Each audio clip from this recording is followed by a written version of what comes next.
Hi, my dear sincere aspirants for all the competitive examinations. ఇవాల్టి topic మనకు comprehension passage.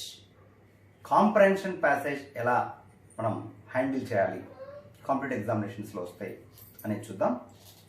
దానికంటే ముందు general ఇంగ్లీష్కు సంబంధించి ఆల్ కాంపిటేటివ్ ఎగ్జామినేషన్స్ సెంట్రల్ కానీ స్టేట్ కానీ, సో స్టేట్లో ఏపీపీఎస్సి టీఎస్పీఎస్సి కండక్ట్ చేసే అన్ని ఎగ్జామ్స్ అంటే గ్రూప్ 1, గ్రూప్ 2, పంచాయతీ సెక్రటరీ, తర్వాత మిగతా త్వరలో రాబోయేటటువంటి మున్సిపల్లో, అదేవిధంగా నీటిపారుదల శాఖలో వచ్చేటువంటి ఉద్యోగాలకి, నెక్స్ట్ టెట్ 2 డిఎస్సీలకు, ఎస్ఐ కానిస్టేబుల్కి ఈ ఎగ్జామ్లకు సంబంధించి జనరల్ ఇంగ్లీష్ మనం చెప్తున్నాం. అశోక తెలంగాణ అకాడమీ అనేది డౌన్లోడ్ చేసుకునే యాప్ మీరు జనరల్ ఇంగ్లీష్ క్లాసులు పొందవచ్చు. అతి తక్కువ ఫీజు ఉంటుంది, 1000 రూపీస్ ఉంటుంది. మీరు ప్రతి వీడియో 4-5 సార్లు చూసి నోట్స్ రాసుకొని ప్రిపేర్ అయితే మీకు ఎలాంటి బిట్నైనా సునాయాసంగా ఆన్సర్ చేసే శక్తి సామర్థ్యం మీకు వస్తుంది. రైట్, నేను మీ కేవీఆర్ సార్ని. ఇంగ్లీష్ అన్ని కాంపిటేటివ్ ఎగ్జామ్స్ చాలా ఈజీ వేలో నేను చెప్తున్నా. ప్రస్తుతం మనం కాంప్రహెన్షన్ ప్యాసేజ్ అనేది నేర్చుకుంటున్నాం. సో ముందుగా అసలు కాంప్రహెండ్ అంటే అర్థం ఏంటి చూడండి ఒకసారి. What is meant by comprehend? What is meant by comprehend? Comprehend అంటే అర్థం ఏంటి? కాంప్రహెండ్.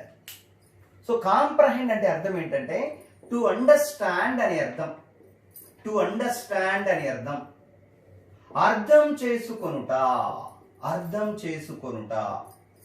కాంపిటేటివ్ ఎగ్జామినేషన్స్ లో ఈ కాంప్రహెన్షన్ ప్యాసేజెస్ ఎందుకు ఇస్తారు అంటే, ఒక అభ్యర్థికి ఒక లాంగ్వేజ్ పట్ల ఏమాత్రం స్కిల్స్ ఉన్నాయి, అర్థం చేసుకునే కెపాసిటీ ఏ మేరకు ఉంది, ఆ లాంగ్వేజ్ను అర్థం చేసుకుంటున్నాడా లేదా అని టెస్ట్ చేయడం కోసం కాంప్రహెన్షన్ ప్యాసేజ్ ఇవ్వడం అనేది జరుగుతుంది.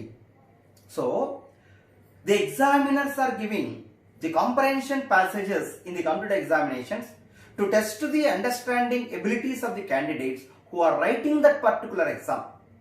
ఒక అభ్యర్థి యొక్క భాషా నైపుణ్యాలను తెలుసుకోవడం కోసం, ఆ భాషా నైపుణ్యాలు ఏ మేరకు ఉన్నాయో తెలుసుకోవడం కోసం, రైట్, కాంప్రహెన్షన్ ప్యాసేజెస్ అనేది కాంపిటేటివ్ ఎగ్జామినేషన్స్లో ఇస్తూ ఉంటారు.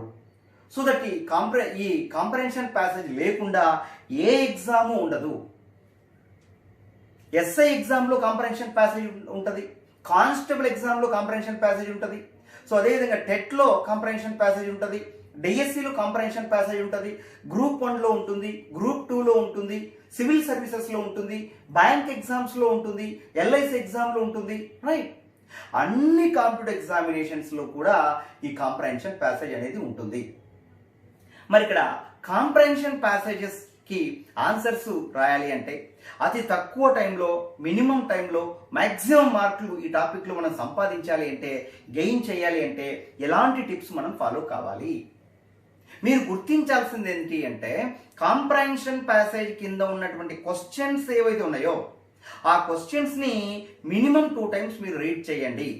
సో దట్ మీకు ఏమనిపిస్తుందంటే ఎలాంటి ఇన్ఫర్మేషన్ బేస్ చేసుకొని ప్రశ్నలు తయారు చేయడం జరిగిందో తెలుస్తుంది. On the basis of what the examiner has been framed the questions, you will have an idea on that. తర్వాత కాంప్రహెన్షన్ ప్యాసేజ్ని ఫస్ట్ టైం రీడ్ చేయండి. ఎప్పుడైతే కాంప్రహెన్షన్ ప్యాసేజ్ను రీడ్ చేస్తారో ఫస్ట్ టైం చాలా ఫాస్ట్ ట్రాక్తో రీడ్ చేసేయండి. సో దట్ ఏం తెలుస్తుంది మీకు, ఆ కాంప్రహెన్షన్ ప్యాసేజ్ మొత్తం కూడా దేనికి సంబంధించింది, ఈ మ్యాటర్ మొత్తం కూడా ఒక పార్టీకి సంబంధించిందా, అన్ఎంప్లాయ్మెంట్కి సంబంధించిందా, టెర్రరిజంకి సంబంధించిందా, ఉమెన్ ఎంపవర్మెంట్కి సంబంధించిందా, లేదంటే నక్సలిజంకి సంబంధించిందా? రైట్. సో అదేవిధంగా కోవిడ్-19కి సంబంధించిందా, లేకంటే న్యూ ఇండస్ట్రియల్ పాలసీకి సంబంధించిందా, దేనికి సంబంధించిన విషయం ఇదంతా అనే దానిపైన మీకు ఒక అవగాహన వస్తుంది, ప్రైమరీ అవగాహన. తర్వాత సెకండ్ టైం కాంప్రహెన్షన్ ప్యాసేజ్ను రీడ్ చేసేటప్పుడు చాలా స్లోగా రీడ్ చేస్తూ పాయింట్ బై పాయింట్ అండర్స్టాండ్ చేసుకుంటూ రైట్ చదవాలి. తర్వాత after completion of your second reading you go to the questions and read 1 by 1. ఆ క్వశ్చన్స్ రీడ్ చేసి ఆ క్వశ్చన్ కు కావాల్సినటువంటి ఆన్సర్ ఏదుంది అని మీరు అబ్జర్వ్ చేసేటప్పుడు ఆ కాంప్రహెన్షన్ ప్యాసేజ్ లో మీరు పసిగట్టాలి ఎక్కడి నుంచి ఎక్కడి వరకు ఈ క్వశ్చన్ కి ఆన్సర్ అవుతుంది అని. అలా మీరు అబ్జర్వ్ చేసేటప్పుడు ప్రశ్నలో కొన్ని ఇంపార్టెంట్ వర్డ్స్ నీకు కనబడతాయి. వాటిని ఏమంటామంటే కీవర్డ్స్ అనేసి అంటాం. కీవర్డ్స్ ఏమంటాం? కీవర్డ్స్ అనేసి అంటాం. కీవర్డ్స్. మరి ఇక్కడ కీవర్డ్స్ అంటే ఏంటి? కీవర్డ్స్ అంటే వెరీ ఇంపార్టెంట్ వర్డ్స్. కీవర్డ్స్ అంటే అర్థం ఏంటి? Very important words. ప్రశ్నలో ఉండేటటువంటి అతి ముఖ్యమైనటువంటి పదాలను ఏమంటామంటే కీవర్డ్స్ అనేసి అంటాం. అదే కీవర్డ్స్ కాంప్రహెన్షన్ ప్యాసేజ్ లో ఎక్కడెక్కడైతే వచ్చాయో చూస్తే మనం అబ్జర్వ్ చేస్తే ఆటోమేటిక్ గా ఈ కీవర్డ్స్ నీకు కనబడతాయి. ఆ సరౌండింగ్ లోనే నీకు కావాల్సినటువంటి ఆన్సర్ దొరుకుతుంది. 100కు 100% దొరుకుతుంది. No doubt about it. So that with the help of keywords it's very easy to you to find out appropriate answer from the comprehension passage. But అన్ని క్వశ్చన్స్ కి కాంప్రహెన్షన్ ప్యాసేజ్ కింద ఒక 5 క్వశ్చన్స్ ఉంటాయి. 5 questions కి ఇలా keywords ఉంటాయి అని అనుకోకు. 3 లేదా 4 క్వశ్చన్స్ కి కీవర్డ్స్ ను ఆధారంగా నువ్వు ఆన్సర్ ను ఫైండ్ అవుట్ చేసే విధంగానే ఇవ్వడం జరుగుతుంది. 1 or 2 క్వశ్చన్స్ కి నువ్వు కరెక్ట్ గా హ్యాండిల్ చేయలేకపోవచ్చు. అంటే with the help of keywords it's impossible to find out the correct answers. అంటే కీవర్డ్స్ ఉండొచ్చు ఉండకపోవచ్చు 1 or 2లో. బట్ మినిమం 3 లేదా 4 క్వశ్చన్స్ లో ఖచ్చితంగా కీవర్డ్స్ నీకు దొరుకుతాయి. అవే కీవర్డ్స్ అంటే ఎక్కడ ఉండే కీవర్డ్స్? ప్రశ్నలో ఉండేటటువంటి కీవర్డ్స్ ఏవైతే ఉన్నాయో అవే కీవర్డ్స్ కాంప్రహెన్షన్ ప్యాసేజ్ లో ఎక్కడైతే నీకు కనబడతాయో ఆ సరౌండింగ్ లోనే నీకు ఆన్సర్ అనేది దొరుకుతుంది. రైట్. అలాగా మనం ఆన్సర్ చేస్తూ పోవాలి.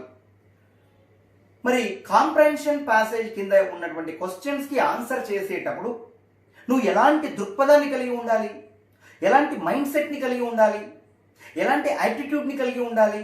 నీ ధోరణి ఎలా ఉండాలి అంటే whatever the answer you are going to write, whatever the answer you are going to choose out of 4 options given, that should be taken from the comprehension passage only. ప్రశ్నకు ఆన్సర్ రాసేటప్పుడు comprehension passage కింద ఉన్నటువంటి questions కి answer రాసేటప్పుడు లేదా వాడు ఇచ్చినటువంటి 4 options లో ఏది కరెక్ట్ ఆప్షన్ అని చూస్ చేసేటప్పుడు ఆ ఆన్సర్ ని కాంప్రహెన్షన్ ప్యాసేజ్ ను బేస్ చేసుకుని మాత్రమే నువ్వు ఆన్సర్ చేయాలి, ఆన్సర్ రాయాలి. అంతేకాని నీ సొంత అభిప్రాయాలకు ప్రాధాన్యత ఇవ్వకూడదు. So while writing the answers for the comprehension question you should follow the comprehension passage only. According to that only you should write answer. Beyond that you should not write anything. So what is the conclusion? Whatever the answer you are going to write, that should be taken from the comprehension passage. నువ్వు ఏమి రాస్తున్నావో answer అది comprehension passage ను ఆధారంగా చేసుకొని మాత్రమే రాయాలి. ఎందుకు? అసలు కాంప్రహెన్షన్ ప్యాసేజ్ అర్థమైందో లేదా నీకు అని కదా టెస్ట్ చేస్తుండేది ఇక్కడ. కాబట్టి కాంప్రహెన్షన్ ప్యాసేజ్ ను బేస్ చేసుకుని నువ్వు ఆన్సర్స్ రాయాల్సి ఉంటుంది. That's important. So next one. అయితే ఇక్కడ 1 or 2 క్వశ్చన్స్ కి ఆన్సర్స్ రాయడం కొద్దిగా టఫ్ అనేసి అనిపిస్తుంది. కాంప్రహెన్షన్ ప్యాసేజ్ పూర్తి స్థాయిలో నీకు అర్థమైతే నువ్వు రాయగలవు. If you understand the comprehension passage thoroughly, then only it is possible to you to write answers with 100% correctly. Otherwise, it is not possible to you to write answers correctly. So that try to understand the given comprehension passage. So ఇక్కడ answers ఏది correct answers అని తెలియజేసేటప్పుడు నువ్వు find out చేసేటప్పుడు తెలుసుకునే ముందు ప్రశ్నలో ఇచ్చిండేటటువంటి keywords ఏవి అని చూడాలి. అవే కీవర్డ్స్ కాంప్రహెన్షన్ ప్యాసేజ్లు ఎక్కడైతే ఉంటాయో అక్కడ అబ్జర్వ్ చేస్తే నీకు ఆ సరౌండింగ్ లోనే నీకు కావాల్సినటువంటి రసం దొరుకుతుంది. రసం అంటే ఏంటి? ఆన్సర్స్. నీకు కావాల్సినటువంటి కరెక్ట్ సమాచారం అది దొరుకుతుంది. రైట్. అయితే ఎలాంటి క్వశ్చన్స్ ఇస్తున్నారు, ప్రశ్నలు ఎట్లా ఇస్తున్నారు మనం చూద్దాం. Way of asking questions. Way of way of asking questions. ఎలాంటి ప్రశ్నలు ఇస్తున్నారు కాంప్రహెన్షన్ ప్యాసేజెస్ లో. ఇది ఒక 10 minutes లో కంప్లీట్ అవుతుంది. సో చూడండి, బాగా అబ్జర్వ్ చేయండి. ఎలాంటి ప్రశ్నలు డిఫరెంట్ కాంపిటేటివ్ ఎగ్జామ్స్ లో ఇస్తున్నటువంటి కాంప్రహెన్షన్ ప్యాసేజెస్ ను బాగా స్టడీ చేస్తే మనకు తెలిసింది ఏంటంటే దాదాపు ఒక 20 రకాలైనటువంటి ప్రశ్నలు ఇస్తున్నారు. దీనికి మించింది ఏం లేదు ఇంకా ఇక్కడ. నో. ఈ 20 రకాలైనటువంటి ప్రశ్నలు జాగ్రత్తగా అబ్జర్వ్ చేస్తే అది ఏ కాంపిటేటివ్ ఎగ్జామ్ అయినా సరే ప్రశ్నలు మనం ఇప్పుడు బోర్డులో రాయబోయేటటువంటి వీటిని మినహాయించి ఏముండవు. ఇవి చదివితే ఇలాగనే ఉంటుంది question paper, no doubt about it. చూడండి క్వశ్చన్స్ ఎలా ఇస్తున్నారు. Number 1 WH questions. మరి ఇక్కడ WH క్వశ్చన్స్ అంటే ఏంటి? ఏ ప్రశ్నలైతే WH వర్డ్స్ అయినటువంటి what, where, when, how, how many, how long, how far, how often ఇలాంటి పదాలతో ప్రారంభమవుతాయో అలాంటి ప్రశ్నలను WH క్వశ్చన్స్ అనేసి అంటాం. The questions which are started with WH words like what, where, when, how, how long, how often etcetera are called WH questions. For example, when did you marry, right? How is your life now, where is your house, ఇవన్నీ కూడా WH questions అనేసి అంటాం. Next number 2 yes or no type of questions. Yes or no type of questions. మరి ఇక్కడ yes or no type of questions అంటే అర్థం ఏంటి? ఏ ప్రశ్నకైతే నీ సమాధానం ఎస్ అని చెబితే సరిపోతుందో, నో అని చెబితే సరిపోతుందో అలాంటి ప్రశ్నను yes or no type of question అంటాం, రైట్? అంటే హెల్పింగ్ వర్బ్లతో ప్రారంభమయ్యేటటువంటి క్వశ్చన్స్ ని మనం yes or no type of questions గా ట్రీట్ చేయొచ్చు. Next one, what is the central idea? What is the central idea of the CP? What is the central idea of the CP? Comprehension passage యొక్క central idea ఏంటి అని కూడా అడగచ్చు. Next, what is the intention of the author? Intention of the author, author యొక్క intention ఏంటి? CP అంటే comprehension passage. Next one, what is the inner opinion? Inner opinion of the author, author యొక్క inner opinion ఏంటి, right? What is the inner view of the author? ఈ 3 ప్రశ్నలకు మీ answer ఒకటే. What is the inner view? What is the inner view of the author? What is the inner view of the author? బాగా observe చేయండి. Next, comprehension passage లో I I I I అనే మాట చాలా సార్లు వాడడం జరిగింది. మరి ఐ అంటే ఏంటి అని కూడా ప్రశ్న ఇవ్వచ్చు. I refers to whom?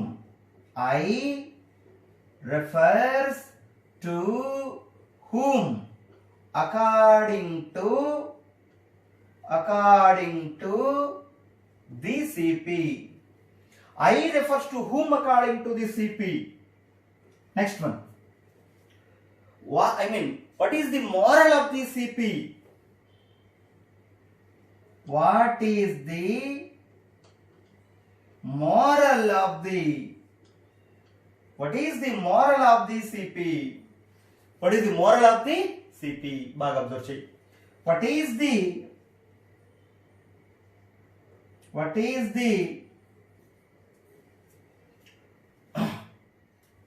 what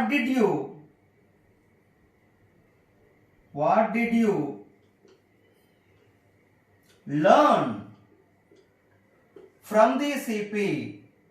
అంటే కాంప్రహెన్షన్ ప్యాసేజ్ నుంచి నువ్వేం నేర్చుకున్నావు? Next one, what did you get from the CP? Comprehension passage నుంచి నువ్వేం పొందావు? What did you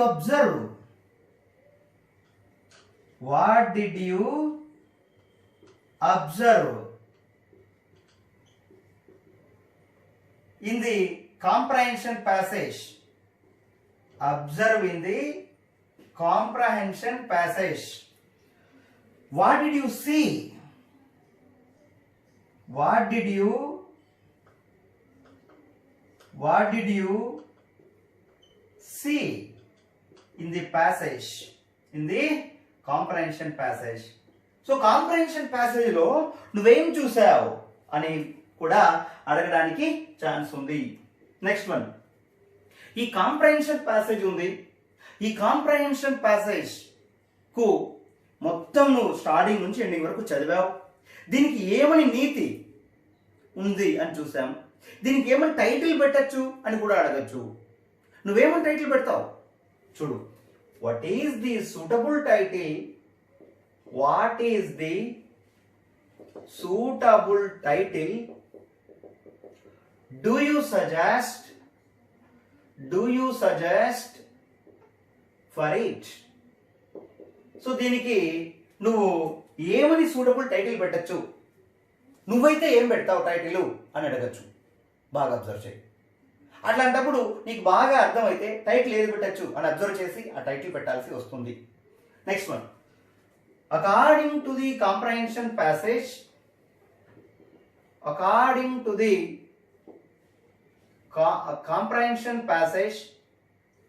what is the meaning of the word? ఏదైనా ఒక వర్డ్ ఇచ్చి ఆ వర్డ్ యొక్క మీనింగ్ ఏంటి అనేసి అడుగుతాడు. ఈ వర్డ్ పలానా వర్డ్ మేము కాంప్రహెన్షన్ ప్యాసేజ్ లో వాడడం జరిగింది, అయితే ఆ కాంటెక్స్ట్ ప్రకారం ఈ పదం యొక్క అర్థం ఏంటి అని కూడా అడగచ్చు. Next one, according to the comprehension passage,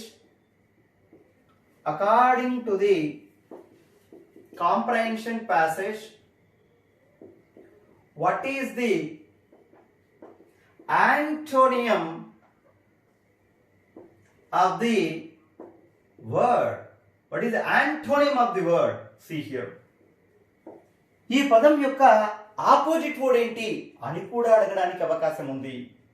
next one, according to the comprehension passage,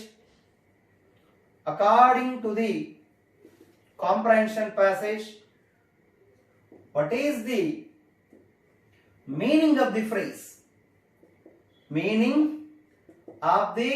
phrase? ఇక్కడ ఫ్రేజ్ అంటే అర్థం ఏంటి? ఫ్రేజ్ అంటే కొన్ని పదాల సముదాయం ఇస్తాడు. ఫర్ ఎగ్జాంపుల్, అబ్దుల్ కలాం గురించి ఒక స్టోరీ ఇస్తూ ఆ స్టోరీలో Abdul Kalam is a man of letters అంటాడు. Here in this comprehension passage a man of letters means what అని అడుగుతాడు. దాన్ని ఫ్రేజ్ అంటాం చూడు. సో కొన్ని పదాలు కాంబినేషన్తో వచ్చేటువంటి పదాలు ఇచ్చి దాని యొక్క అర్థం ఏంటి అనేసి కూడా అడగచ్చు. Next, according to the CP, which of the following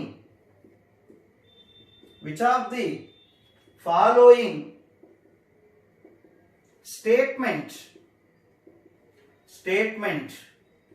is true underline చేయండి. సో కాంప్రహెన్షన్ ప్యాసేజ్ ప్రకారం ఈ కింద ఇచ్చినటువంటి ఈ 4 సెంటెన్స్లలో ఏది కరెక్ట్ అని అడగచ్చు. Next, according to the comprehension passage,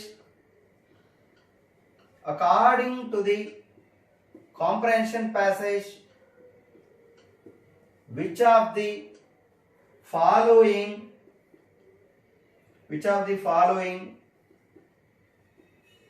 statement is not true?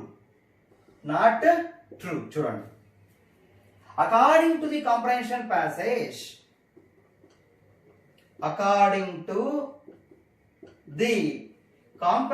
passage,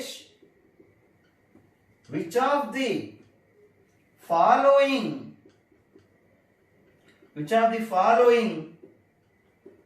statement is false? మనం ఇచ్చినటువంటి కాంప్రహెన్షన్ ప్యాసేజ్ ప్రకారం నువ్వు చదివినావు కదా, అయితే దీని ప్రకారం కింద 4 సెంటెన్స్లు ఇచ్చాం. ఈ 4 సెంటెన్స్ లో ఏది ఫాల్స్ అని కూడా అడగచ్చు. Last one, according to the CP,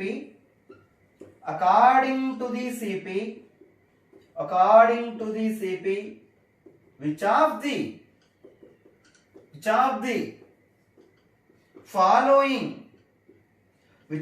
following statements is not false. ఇన్ని రకాలుగా ప్రశ్న అడగడానికి ఛాన్స్ ఉంది. బాగా అబ్జర్వ్ చేయండి. కాంప్రహెన్షన్ ప్యాసేజ్ లో మీకు 10కి 10 మార్కులు, 5కి 5 మార్కులు, 15కి 15 మార్కులు, 20కి 20 మార్కులు తెచ్చుకోవాలి అంటే మీరు చూడండి ఇన్ని రకాలైనటువంటి ప్రశ్నలు అడగడానికి అవకాశం ఉంది. సో బాగా గుర్తుపెట్టుకోండి, 3 పాయింట్లు. ఇక్కడ కాంప్రహెండ్ అంటే అర్థం ఏంటి? టు అండర్స్టాండ్ అనే అర్థం. నువ్వు ఒక లాంగ్వేజ్ మీద ఎలాంటి గ్రిప్పును కలిగి ఉన్నావు అని టెస్ట్ చేయడానికి వేసేటటువంటి ప్రశ్ననే కాంప్రహెన్షన్ ప్యాసేజ్, రైట్? అయితే కాంప్రహెన్షన్ ప్యాసేజ్కి ఆన్సర్ మినిమం టైంలో మ్యాక్సిమం మార్కులు నీకు రావాలి అంటే నువ్వు ఎలాగా చదవాలి దాన్ని? ఫస్ట్ క్వశ్చన్స్ ను రీడ్ చేయాలి, ఒక ఐడియా వస్తుంది నీకు. తర్వాత కాంప్రహెన్షన్ ప్యాసేజ్ని ఫస్ట్ టైం రీడ్ చేసేటప్పుడు ఎలా చేయాలి అంటే చాలా ఫాస్ట్ ట్రాక్తో రీడ్ చేయాలి. సెకండ్ టైం రీడ్ చేసేటప్పుడు చాలా స్లోగా రీడ్ చేస్తూ పాయింట్ బై పాయింట్ అండర్స్టాండ్ చేసుకుంటూ వెళ్ళాలి. తర్వాత క్వశ్చన్స్ని 1 by 1 రీడ్ చేస్తూ ఆ క్వశ్చన్స్లో కీవర్డ్స్ అనేవి ఉంటాయి. ఆ కీవర్డ్స్ సహాయంతో నీకు కావాల్సిన ఆన్సర్ను కాంప్రహెన్షన్ ప్యాసేజ్లో వెతుక్కోవాలి. So it is very easy to you to find out the correct answer with the help of the keywords in the questions. For almost all the questions, it's possible to you to find out the correct answers from the given comprehension passage. అయితే ultimate గా ఒకే ఒక point నువ్వు mind లో పెట్టుకోవాలి. Comprehension passage కు నువ్వు answer రాసేటప్పుడు ఎట్టి పరిస్థితుల్లో కాంప్రహెన్షన్ ప్యాసేజ్ ను బేస్ చేసుకుని మాత్రమే ఆన్సర్ రాయాలి తప్ప నీ సొంత అభిప్రాయానికి ప్రాధాన్యత ఇవ్వకూడదు. So you should not give priority to your own ideas or feelings or opinions or thoughts while you are writing the answers for the comprehension questions. Whatever the matter you are going to write, that should be taken from the comprehension passage only, and beyond that you should not write anything. ఇది మైండ్లో పెట్టుకోవాలి. అయితే ఎన్ని రకాలుగా ప్రశ్నలు అడగడానికి chance ఉంది అని చెప్పేటప్పుడు నేను దాదాపు ఒక 20-30 రకాలైనటువంటి కాంపిటేటివ్ ఎగ్జామ్స్ అన్ని చూసింటా. అన్ని రకాలైనటువంటి కాంపిటేటివ్ ఎగ్జామ్స్లో కాంప్రహెన్షన్ ప్యాసేజ్కు సంబంధించి ఎలాంటి ప్రశ్నలు ఇస్తున్నారు అనేది అబ్జర్వ్ చేసినప్పుడు నాకు మైండ్లో వచ్చినటువంటి డిఫరెంట్ క్వశ్చన్స్ ఇవి కాకుండా వేరేటివి ఎక్కడ ఎప్పుడు జీవితంలో మీకు ఎప్పుడు కనపడవు. ఇందులో 100%. సో ఎలాంటి ప్రశ్నలు ఇస్తున్నారు అంటే చూడండి, number 1 double-edged questions, number 2 yes or no type of questions, number 3 what is the central idea of the comprehension passage, number 4 what is the intention of the author, what is the inner opinion of the author, what is the inner view of the author. ఈ మూడింటికి కూడా నీ answer ఒకటే. వాడు ప్రశ్న అట్లా ఇచ్చినా కూడా ఆన్సర్ ఒకటే. Next I refers to whom according to the comprehension passage. What is the moral of the comprehension passage? Next, what did you learn from the comprehension passage?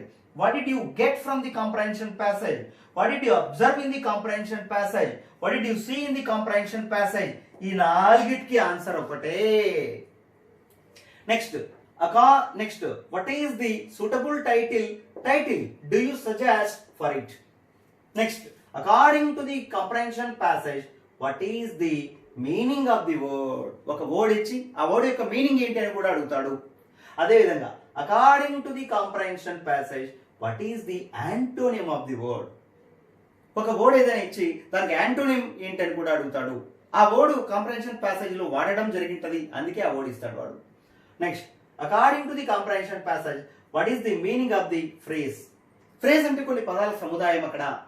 Next, according to the comprehension passage, which of the following statement is true? 4 వాక్యాలు ఇచ్చి comprehension passage ప్రకారం ఈ 4 వాక్యాల్లో ఏది true, ఏది falls, ఏది not true, ఏది not falls అలా కూడా బిట్టు అడగడానికి ఛాన్స్ ఉంది, రైట్? మీకు ఈ కాంప్రహెన్షన్ ప్యాసేజ్కి సంబంధించిన పూర్తి సమాచారం ఇది. మీకు ఈ క్లాసులు నచ్చినట్లయితే అశోక తెలంగాణ అకాడమీని డౌన్లోడ్ చేసుకొని క్లాసులు మీరు పొందండి. రైట్, అన్ని కాంపిటేటివ్ ఎగ్జామ్స్కు ఇంగ్లీష్ ఈజీగా నేర్పించబడుతుంది. Thank you.